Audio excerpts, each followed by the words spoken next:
Yo, what is going on, everyone? My name is Nick, or The Notorious Fantasy, and in today's video, we're going to be going in depth into my week number 11 running back start or sit decisions. Inside today's video, I'll be breaking down every single game from Monday Night Football all the way until Sunday Night Football, and I'll be telling you guys whether I believe you should start or sit the running backs in all of those games. But before we could get into things, I would like to ask that if you guys are new to the channel and you do end up enjoying today's video, that you please make sure to hit that subscribe button down below. And while you're down there, whether you are new to the channel or not, please make sure that you do leave a like on today's video. It would help me out a ton. If you want to follow me on Twitter, please do so at NotoriousFNTSY. We're going to be talking about our sponsorship DraftKings a little bit later. So without further ado, let's get into today's week number 11 running back start or sit decisions. We begin with Thursday Night Football. The Atlanta Titans, the Tennessee Titans at the Green Bay Packers. In this matchup, I love both of the starting running backs. Last week, we saw the Cowboys go up against the Packers, and Tony Pollard ran an absolute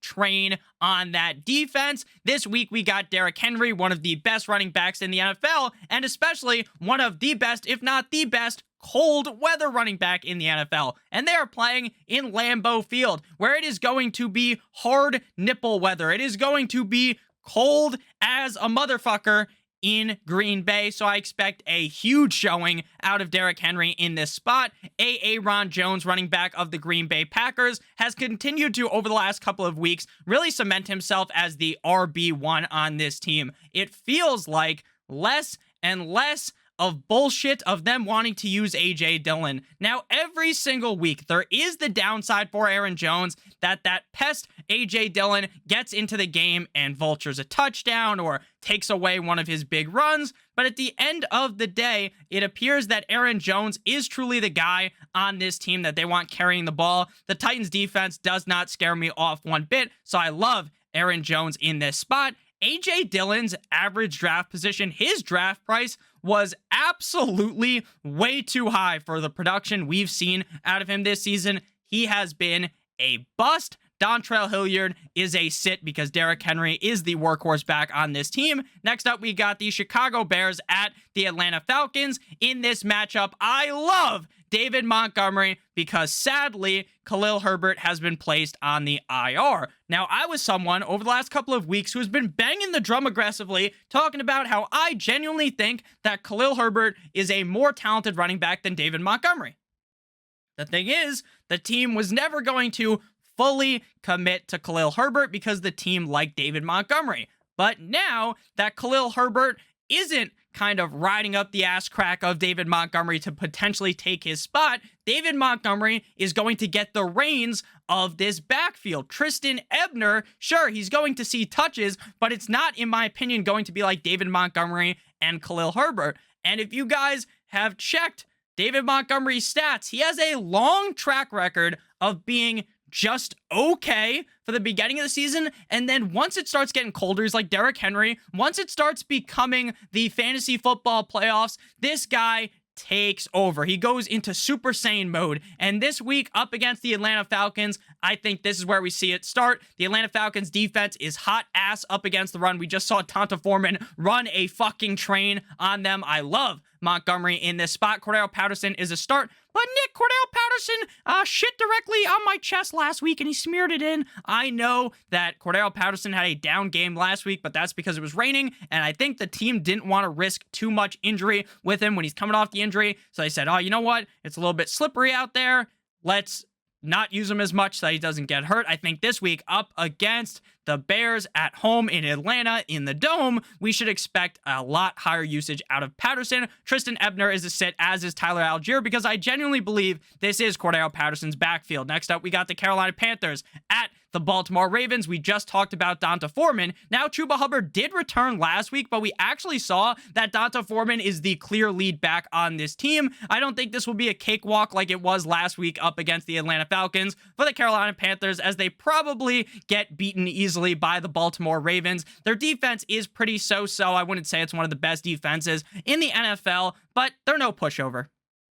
This isn't an incredibly easy matchup for Foreman, but ultimately with the amount of touches he has been seeing, I think he should be easily a start-worthy back in this game. Now, the Ravens, they have both Kenyon Drake and Gus Edwards. On paper, this is an incredibly easy matchup for whoever is the starting running back on the team. Now, I think this is going to be one of those scenarios where we hear on Sunday, when they're going through their practices before the game, who is going to be the number one running back on the team, and that is the guy that I want to start. So right now, on Tuesday, we're going to go with Kenyon Drake being the guy. But on Sunday, you want to monitor what these beat reporters are throwing out there, because if they say, hey, Gus Edwards is working with the first team, then I'm jamming Gus Edwards into my lineup, dribbling around Kenyon Drake like I'm Steph Curry, fucking dribbling around and shooting a three and getting him the fuck off my team, throwing him on my bench and inserting Gus Edwards into my lineup. But if we hear, hey, Drake's going to be the guy, then I'm jamming Drake in my lineup because I love this matchup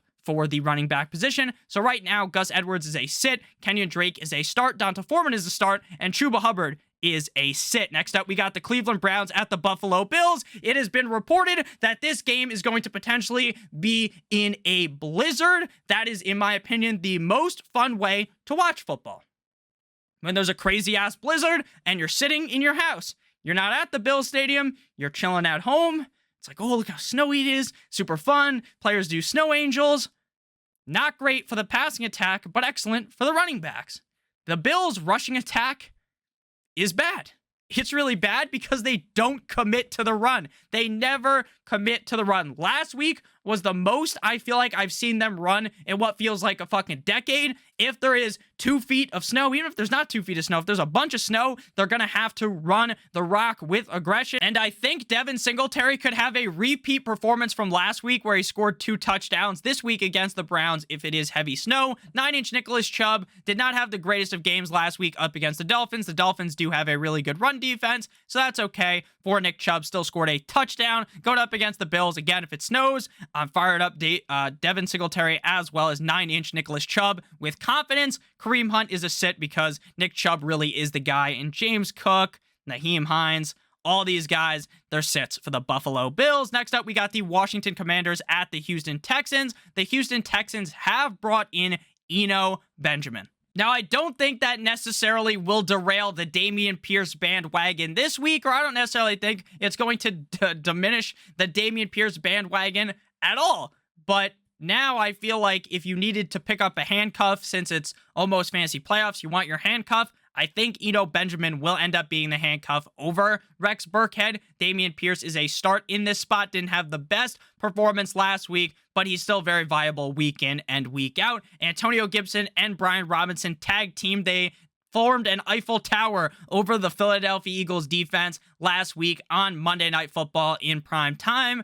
The Texans have the worst defense in the NFL up against the run. Both Brian Robinson and Antonio Gibson are worthy of starting. I personally would prefer to have Antonio Gibson, but ever so slightly in this spot. Next up, we will move to the Philadelphia Eagles at the Indianapolis Colts. But before we break this game down from the running back position, I would like to give you guys a quick word for our friends and our sponsor over at DraftKings Sportsbook. If you are a brand new user to DraftKings Sportsbook, you click the link in the video description or in the pinned comment down below and bet $5 on any sport pregame money line. You receive $200 in free bets if your bet wins. So since your bet has to win, I have the solution for you. Betting on the NFL is a little bit more risky, in my opinion, than college football. I'm going to show you on the screen right now how to navigate to the college football tab. So we saw just last night as I'm recording today's video, the Eagles fall to the Commanders. The Eagles were huge favorites over the Commanders, and they lost. So we're going to go on over to college football. My first pick in college football that I think you guys should take is Ohio State, minus 6,000 on the money line at Maryland. Bet $5, win $200 in free bets if that bet wins. Or you don't like Ohio State, you can go with Florida State versus Louisiana Lafayette, minus 2,400. Bet $5 on either of those, win $200 in free bets if that bet wins. Make sure you check it out. Link in the video description as well as in the pinned comment. So back on into the breakdown here. The running back position, we got Miles Sanders going up against the Colts. Now, Josh Jacobs didn't necessarily have his biggest game last week against the Colts. He looked good, but he didn't look fantastic. So the Colts defense isn't necessarily world beating up against the run. Miles Sanders is a guy that I'm comfortable starting in this spot. Now, obviously, they have Kenneth Gainwell. They have these other running backs. They have Jalen Hurts, who could vulture touchdowns. And every couple of weeks, we're going to see games where Miles Sanders ends up being a dud. But overall, on the season, he has been an incredibly consistent running back, game in and game out. So I'm definitely comfortable starting him. Jonathan Taylor, after I doubted him, because I was really worried about the direction of the Colts. They hired Jeff Saturday, they get rid of Frank Reich, and it seems like everything has gone wrong for Jonathan Taylor. The season from hell for Jonathan Taylor, where he's the unanimous #1 pick in fantasy football drafts, and all he has done is fuck his fantasy football owners in the asshole without even using any lube. And it was bad for weeks. So many games, pounding on pounding on pounding, where your fantasy football team couldn't take it anymore. And then they get rid of Frank Reich. They bring in Jeff Saturday. And it's like, Jeff Saturday's cool. He's going to be fun. But is this going to be the straw that breaks the camel's back negatively for Jonathan Taylor? Is he done for? Or could potentially this resurrect Jonathan Taylor? And I told people to start him, but I wasn't super confident in it last week. Despite going up against a piss-poor Las Vegas Raiders defense, I was nervous. I really was, because the offensive line in Indy didn't look good. Sam Ehlinger looked awful. Ultimately, they went with Matt Ryan in the game. Jonathan Taylor played out of his mind. Incredible. Looked like Jonathan Taylor from last year. The Eagles' defense is no pushover. I know, but Nick, you just saw Gibson and Brian Robinson form an Eiffel Tower over the Eagles. You just said that. Sure, but this isn't a pushover matchup, right? Jonathan Taylor is going to have a tough spot here, but you still got to start him now with confidence. Gainwell is a sit, as is Zach Moss. Next up, we got the New York Jumbo Jets at the New England Deflatriots. Ramondre Stevenson is a must-start running back every single week. Even with Damian Harris back, Ramondre Stevenson is the clear lead workhorse back. Now, the Jets defense, this is no cakewalk for Ramondre Stevenson. He's not going up against the Lions or the Bears, where he's going to take a shit directly on the chest of the defense, but this is going to be a tougher outing for him. I think this is going to be a game that is a tit-for-tat game. Could end up being high scoring. I don't think it actually will be, but I think this is going to be a very run-heavy affair. One where they are just trying to jam the ball down the throat of each other. They both have solid running games. I think Ramondre Stevenson ultimately plays great here, but I don't have a lot of confidence in saying, oh, he's like guaranteed to be a top 5, top 8 guy, because the matchup against the Jets, again, this is no cakewalk. This isn't the Jets from the past. The Jets defense might literally be the best defense in the NFL. Michael Carter is one of those bottom of the barrel running back starts. Again, the Patriots defense concerns me, and now they have Michael Carter and James Robinson. Both of them played good against the Patriots last time, so I'm not saying that Michael Carter is a disaster, right? But he's not an upper echelon start. He's closer to like running back 26 than he is running back 18. So I'm pretty nervous about Carter. But again, it's not like every week we have these running backs that I love all of them, right? Running backs are listed as starts that I'm not as confident in, and that's why I talk about them in the video, and that's why this video isn't like 5 minutes long of me just flipping through the slides, reading things. There's a reason why I give the breakdown on each player. James Robinson is interesting. He did look good last time out against the Patriots, but I will be sitting him, and I will be sitting Damian Harris. Next up, we got the LA Rams at the New Orleans Saints. The Rams, as a whole, are dead. D-E-A-D in all fucking caps. Sleeping with the fishes. Luca Brasi. Darrell Henderson might be the guy. Kyron Williams might be the guy. Look, I get why people are stashing Williams. I get why people might stash Henderson. But at the end of the fucking day, with Cooper Kupp out for at least 4 games, this team is dead on arrival in New Orleans. This team is absolutely fucked without Cooper Kupp. And I'm sorry to say it, I know, but Nick Stafford's looked a little better. I know Baby's looked a little bit better, but he looks way off from last year. I was someone who was big on Matthew Stafford. I loved the upside of Matthew Stafford. But guess what? I'm not right about everything. I'm not So I can't rub the fucking crystal ball and figure out exactly what's going to happen. And I know exactly what's going to happen. There's going to be a bunch of running backs touching the ball in LA. They're not going to be able to move the ball because their only fucking piece on the offense is hurt. Don't start any of these guys. Alvin Kamara we've seen greatness out of him this season. We've seen so-so games. Please, fantasy football gods, someone tell Dennis Allen to start Jameis Winston because I'm tired of this Andy Dalton, the Red Rifle, the Ginger Ninja, this experience. I hate it. I can't stand Andy Dalton. He makes me want to fucking take 2 knives and just shove them in my eye socket. It's brutal.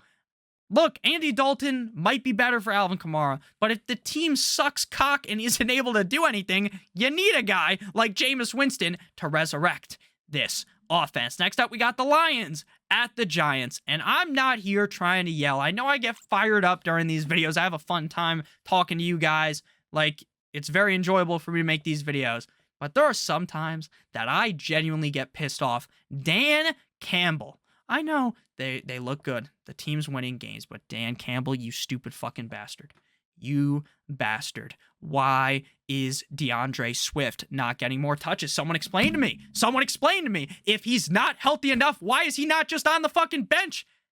It's like giving me blue balls, throwing this bastard into my lineup every week. It's sickening. It's like the definition of insanity. I keep doing the same thing over and over and over, throwing him into my lineup, and I expect a different result because DeAndre Swift is one of the best running backs in the NFL, in the National Football League. And yet, Dan Campbell, all he wants to do is give the rock to Jamal with 2 A's Williams, and I, for one, am sick of it. I am sick of, ever since the first couple weeks of the season, DeAndre Swift being a disaster for fantasy football. And I know for a fact this man's going to turn it on in a couple of weeks and be a league winner, but for some people, it's already going to be too late. It's already going to be bye-bye to the playoffs. You're not going to be in the playoffs, and then DeAndre Swift's going to go off, and you're going to be pissed off. And then guess what? Just like me, you're going to draft him next year in the first or second round because he's an amazing talent. The issue is that Dan Campbell doesn't give him the rock. Please, Dan Campbell, give him the ball. He's listed as a start, but he's nowhere near the top of my running back rankings. Nowhere near there. I'd rather play Jamal Williams. Saquon Barkley is a must start every week. His handcuff, Matt Breida, is a sit. Obviously, you start Saquon Barkley. This matchup is chef's kiss. Magnifique. Next up, we move to the Las Vegas Raiders at the Denver Broncos in Mile High. Josh Jacobs, like I said, he doesn't craft up this masterful performance last week, but he was good enough. The Broncos defense is amazing. I saw this stat. I talked about it in the wide receiver start sit video that you need to watch as well, where it's very funny. Like, if the Broncos offense scored 18 points, exactly 18 points a game, they would have only 1 loss on the season. 1 loss on the season, scoring 18 points. 18 points. That, for one, shows just how shit Mr. Unlimited is, and it also shows just how amazing this defense is. Even with them being an amazing defense, though, I'm still rolling out Josh Jacobs with full confidence. Amir Abdullah is a sit. This trio of Chase Edmonds, Melvin Gordon, Latavius Murray are all sits. The Raiders' defense isn't very good at all, so if Melvin Gordon or Latavius Murray break one and have a decent game, it wouldn't surprise me, but ultimately none of them are start-worthy. Next up, we move to the Dallas Cowboys at the Minnesota Vikings. Last week, Jerry Jones kind of put the wool over our eyes, was telling us, oh, Ezekiel Elliott's going to come back, and then Zeke doesn't play. Tony Pollard plays great, as per usual. Tony Pollard is amazing. The problem is Jerry Jones and Fat Mike McCarthy are too stupid to recognize that Tony Pollard needs to be the starting running back every single game. I've seen some shit like, oh, if you give Pollard too many touches, the lightning runs out, the greatness runs out. He gets like 1,000,000 carries when Zeke's out, and he's amazing. He's amazing. You don't need to limit Tony Pollard. Let Tony cook. Zeke might return in this spot. Even if he does, that fat bastard can sit on the bench. Tony Pollard is going in my lineup. We just saw Devin Singletary put up a very solid performance up against this Vikings run D. Tony Pollard should be able to do the same, if not much better. Dalvin Cook, you start him every single week. You don't even have to think twice about it. I know we've seen some down games out of Dalvin Cook on the season, right? He hasn't been perfect all year long, right? No one is. No one's perfect. Nobody's perfect. You live and you learn it. Fucking shout out to Hannah Montana. But you're still starting Dalvin Cook. We just saw Aaron Jones have a good game against this same defense. I like Dalvin Cook in this spot. Next up, we move to the Cincinnati Bengals at the Pittsburgh Steelers. Najee Harris finally looks good last week. I was genuinely shocked to see Najee Harris hit the hole, and it was like, wow, this is a guy that knows how to play football. Because, let's be honest, outside of last week's game, it really seemed like Najee Harris just fucking forgot how to play football. Like he was running with a blindfold on or something. And it's not like the offensive line's doing him justice. It's not like the offensive line's out there fucking pancaking motherfuckers. But still, like I was expecting better out of him. He's not an upper echelon start. He never will be. He never will be. The Bengals defense is not the best against the run. Like I think Najee should have a decent showing here. But based upon everything we've seen, there's no way you can say that. And the fact is, Jaylen Warren has looked so good that he might straight up take Najee Harris's job. Joe Mixon, we've seen ups and downs. This Bengals offense, we've seen games where the Bengals look unstoppable. We've seen games where the Bengals, like against the Browns, they're playing dead. They rolled over like a fucking porcupine. Here, up against the Steelers, this is a tough match. TJ Watt brings this defense alive. He does that thing, what is that called? The shocker thing, where it's like, where you zzz, bzz, and you like, and it like jolts the motherfucker alive. You know what I'm talking about? I don't know what that's called. It's in Battlefield. Used to be in like Battlefield 3, if you know what I'm talking about. But that thing, he jolts the defense back to life. So I don't expect a big game out of Mixon, but I'm still starting him. We're sitting Samaje Perine and we're sitting Jaylen Warren. Next up, we got Sunday Night Football. The Kansas City Chiefs at the LA Chargers. Clyde Edwards-Helaire played 4 snaps last week up against the Jaguars. And I'm not yelling 4 because I hit my golf ball in the completely wrong direction, almost killed an old woman on hole number 5. I'm saying 4 because that's the number of snaps that the motherfucker had. Pacheco has genuinely taken over. A tale of 2 seasons for Clyde Edwards-Helaire. The beginning of the season, unstoppable for fantasy. The last 6 weeks, dead in the water. Pacheco, start him up against a putrid Chargers defense. Austin Eckler is must start game in and game out. Even if Mike Williams and Keenan Allen miraculously appear and play in this game, I am starting Austin Eckler. Isaiah Spiller's his backup. You sit him. Clyde Edwards-Helaire's a sit, as is Jerick McKinnon. But Jerick McKinnon is kind of sneaky because he's been catching a bunch of passes. Final game here, Monday Night Football. The San Francisco 49ers at the Arizona Cardinals. Now, last week, the 49ers were doing a bit of stuff that really would make you angry if you had McCaffrey, but McCaffrey still did good, so I guess you couldn't really be that mad. But we had a lot of Elijah Mitchell. I talked about picking up Elijah Mitchell if you have Christian McCaffrey as a handcuff, but I don't think Mitchell's good enough to just start every week unless you're in a super deep league. So if you have Mitchell, ask me a question down below in the comment section with who you have, because there might be some scenarios where I might think about starting Mitchell over someone else. But we also might be getting tricked from a 1-game sample size of McCaffrey and Mitchell. So I'm not panicking too much. Obviously, start McCaffrey. James Conner came alive last week. He came alive up against the Rams defense, Frankenstein style. Look, I was one of the biggest James Conner enthusiasts all offseason. I was banging the drum for him. I was using one of those crazy horns. Fucking like in Game of Thrones, if you ever listen to the book, when there's like a horn, it's like aru. That's what I was doing. I was aru. Fucking get James Conner on your team. The upside, the Cardinals, they're this good, they're this, they're that. And he fucked us for weeks. But now, in week 10, playoff James Conner is back. The Niners defense is concerning, but I'm still starting James Conner, and I'm sitting down Keontae Ingram because they cut, Benjamin for some strange reasons. Thank you guys all so much for watching today's video. If you did end up enjoying, make sure you hit that subscribe button down below, as well as hitting that like button. It would help me out a ton. If you want to follow me on Twitter, please do so at NotoriousFNTSY, and make sure that you check out DraftKings Sportsbook, link in the video description. I love you guys all so much. Hope you all have a great rest of your guys' day, and as always, good boy.